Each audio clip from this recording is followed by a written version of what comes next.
सुबह का खाना। दोपहर के 1 बज रहे हैं और साधना निवास के दरवाजे के बाहर अब तक दूध की थैली और न्यूज़पेपर रखे हुए हैं। दरवाजे तो छोड़ो, खिड़कियां भी अब तक बंद है, मानो घर पर कोई हो ही ना। इस घर के लोग सुबह के वक्त घर पर रहते ही नहीं क्या दीदी? 2 दिन से देख रही हूँ दोपहर तक दूध की थैली और न्यूज़पेपर बाहर ही रहते हैं। तू अभी आई है ना, इसलिए तुझे पता नहीं। सभी लोग घर के अंदर ही है।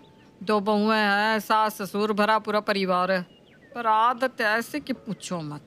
1 बजे के पहले इन लोगों की आंख नहीं खुलती, तो दूध की थैली अंदर करे कौन? जी बिल्कुल सही सुना आपने।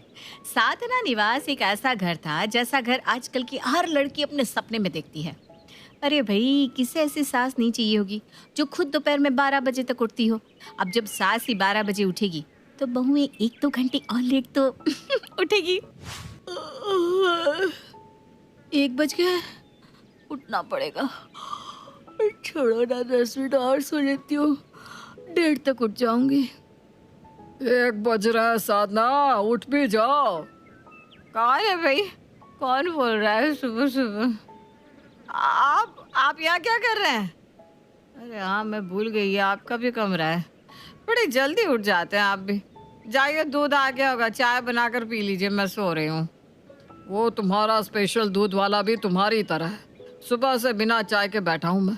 ठीक 1:05 पर ही दूध की थैली बाहर रखता है। तो मैं क्या करूँ?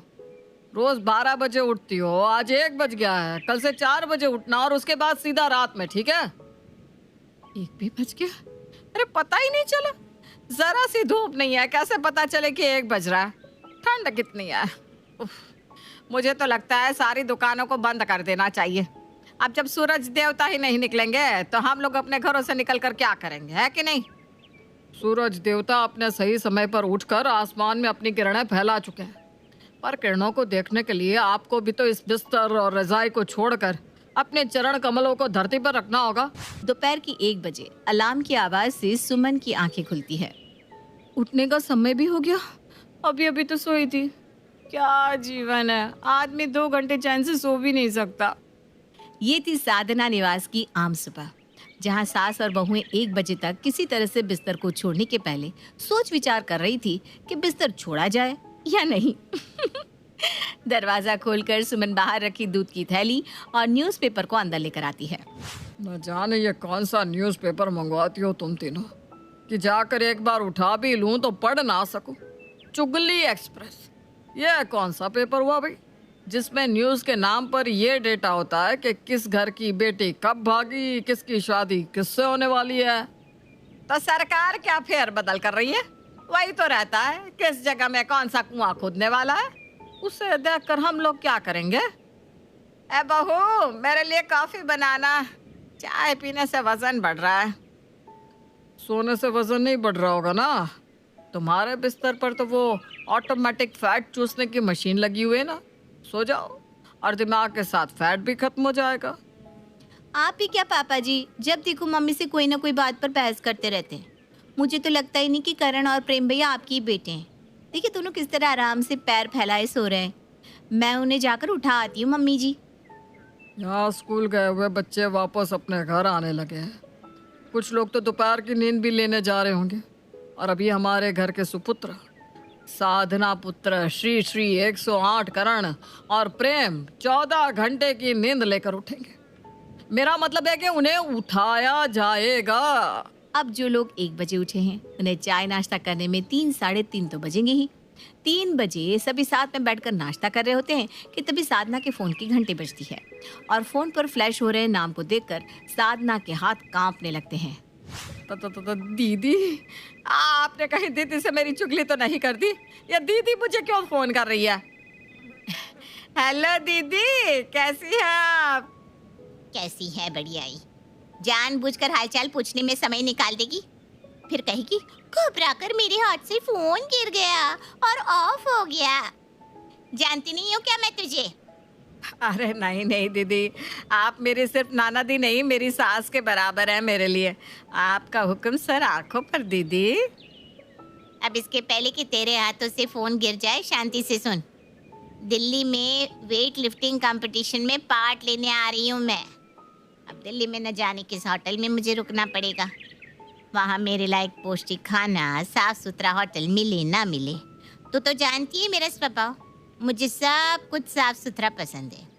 इसलिए मैं सोच रही हूँ तेरे ही पास रुक जाऊँ। जो तैयारी करनी है शाम तक का वक्त है, कर लेना। कल सुबह 8 बजे मेरी ट्रेन स्टेशन पर आ जाएगी। और हाँ, किसी को मुझे लेने आने की जरूरत नहीं है, मैं खुद पहुँच जाऊंगी। ये कहकर चारुलता फोन रख देती है और साधना के कानों में लगे लगे ही फोन नीचे गिर जाता है। क्या हो गया मम्मी जी? ऐसा क्या कह दिया उन्होंने? और कौन था कॉल पर? कौन सी दीदी? याद मत दिला बहू, याद मत दिला। वो बड़ा खौफनाक मंजर था।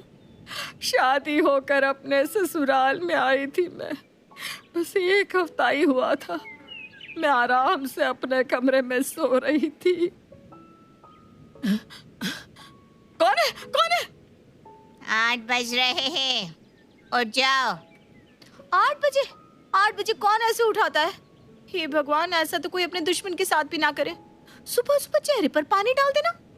क्या बीती होगी आप पर mummy ji. I am feeling so sorry for you. 8 बजे सूरज निकलता भी होगा क्या? मतलब मुझे तो यही समझ में नहीं आ रहा कि 8 बजे लोग करते क्या होंगे। है मम्मी जी, क्या करते होंगे? वो तो जब दीदी आएगी तो तुम सबको समझ में आ ही जाएगा कि 8 बजे लोग क्या करते हैं।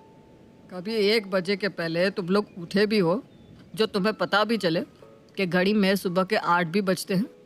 7 बजे तक दीदी नाश्ता कर लेती है, बाकी अब तुम लोग समझ लो। ये सुनते ही साधना के साथ साथ उसकी बहू और बेटे घबरा जाते हैं, क्योंकि कल किसी भी तरह उन्हें 8 बजे उठना ही था। आखिरकार चारुलता जो आने वाली थी, और क्या था। सुबह 3-4 बजे तक सोने वाले साधना निवास के लोग आज 10 बजे ही सोने के लिए तैयार हो जाते हैं। कैसे 8 बजे मैं उठूंगी? फिर तैयार भी होना है। कैसे क्या होगा, कुछ समझ में नहीं आ रहा मम्मी जी। मैंने तो 3 बजे से लेकर 7 बजे तक का अलार्म लगा दिया है। हर आधे आधे घंटे पर अलार्म बजता रहेगा, तो कैसे ना कैसे 8 बजे तक तो उठ ही जाऊंगी मैं। और तभी सुमन नई साड़ी पहनकर बिंदी लगाकर अपने कमरे से बाहर आती है। इस वक्त तुम कहाँ जा रही हो, वो भी साड़ी पहनकर? मैं कहाँ जाऊंगी इतनी ठंड में, कहीं भी ना ना ना। 8 बजे तक तैयार रहना है तो 7 बजे तक तो उठना ही पड़ेगा। इसीलिए मैंने सोचा अभी तैयार होकर ही सो जाती हूँ। सीधा 8 बजे उठूंगी और बुआ जी को मीटिंग रेडी मिलूंगी। यह तो बहुत सही दिमाग लगाया सुमन। मैं भी तैयार होकर ही सो जाती हूँ। मैं भी तैयार होने जा रहा हूँ। और सभी तैयार होकर ही सो जाते हैं। और अपने कहे मुताबिक चारुलता 8 बजे घर की बेल बजा देती है। बेल की आवाज़ सुनते ही सभी एक साथ भागते हुए दरवाजे पर पहुंचते हैं। नमस्ते दीदी। हाँ नमस्ते। अब हट परे, मेरी बहुओं से मुझे मिलने दे। दोनों लड़कों की शादी में मेरा आना ही नहीं हो पाया था। पहली बार गंगा स्नान पर गई हुई थी और दूसरी बार 4 धाम की यात्रा पर। लड़कियां तो दोनों ही प्यारी है, दिल खुश हो गया। क्या नूर है चेहरे पर। वैसे तुम दोनों भी कहीं अपनी सास की तरह लेट से तो नहीं उठती? नहीं नहीं नहीं बुआ जी। बैठिए ना बुआ जी, मैं अभी आपके लिए चाय नाश्ता लेकर आती हूँ। चाय नाश्ता और अभी? मानना पड़ेगा सुरेश, मेरे भतीजे की बहू तो बड़ी मजाकिया है। इस वक्त तक तो दोपहर के खाने की तैयारियां शुरू हो जाती है। बेटा जा, तू करेले की सब्जी, जौ की रोटियां और बाजरे की खिचड़ी बना ले। और बीट रूट का जूस सही रहेगा। अरे वाह दीदी, करेले की सब्जी खाए तो लगता है जमाना हो गया। मैं अभी जाकर करेले की सब्जी लेकर आता हूँ। सुरेश की खुशी देखकर तो साधना गजब की डर जाती है। उसकी दोनों बहुएं उसे फुसफुसा कर कहती है, करेला कैसे खाएंगे मम्मी हम? बाजरा क्या होता है? कैसे बनेगी खिचड़ी उसकी? अब जिन लोगों को ये भी नहीं पता कि बाजरा होता क्या है, वो कैसे बनाएंगे बाजरे की खिचड़ी। पर किसी तरह सुमन और शालू किचन में जाकर खाना बनाने की कोशिश करने लग जाती है। ये लाल लाल टमाटर जैसा क्या है दीदी? आई गेस ये कोई वैरायटी है ऑरेगोनो की। क्या लगता है तुझे? मुझे लगता है ये लाल आलू है। मैं तो सोच रही हूँ उसके पकोड़े तल लेते। हाँ ये भी सही है। और किसी तरह दोनों बहुएं मिलकर बनाती है बाजरे की रोटी, जौ की खिचड़ी, करेले की सब्जी और बीट रूट के पकोड़े, साथ में टमाटर का जूस। ऐसा खाना जो चारुलता बिल्कुल भी एक्सपेक्ट नहीं कर रही थी। पर चारुलता हेल्दी खाने में इतनी वैरायटी देखकर गदगद हो जाती है। दोनों बच्चियां मेरे सामने आओ। चारुलता अपने दोनों हाथों से एक एक सोने का कड़ा खोलकर दोनों बहुओं के एक एक हाथ में पहना देती है। जिंदगी में पहली बार बीट रूट के पकोड़े खाए हैं मैंने। यही तो है घर और बाहर के खाने में अंतर। बाहर कहाँ मिलता मुझे बीट रूट का पकोड़ा। और जौ की रोटी तो खाई थी, पर जौ की खिचड़ी भी बनती है मुझे नहीं पता था। क्या खाना है, अमृत है अमृत। इस खिचड़ी को खाना है कि पीना है? और साथ में ये जूस है कि चटनी? इसको किसमें मिलाना है? और ये हरा भरा क्या है?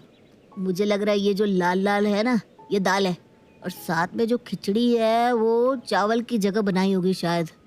और ये दोनों को मिलाकर खाना होगा। और करेले को ऊपर गार्निशिंग के लिए दिया है, धनिया पत्ते की तरह। अरे पता ही नहीं चल रहा है कैसे क्या खाना है।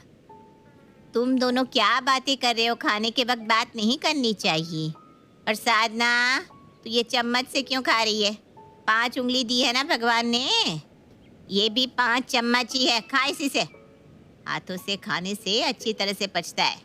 चलो अब सब भगवान को याद करो और अच्छे से खाओ।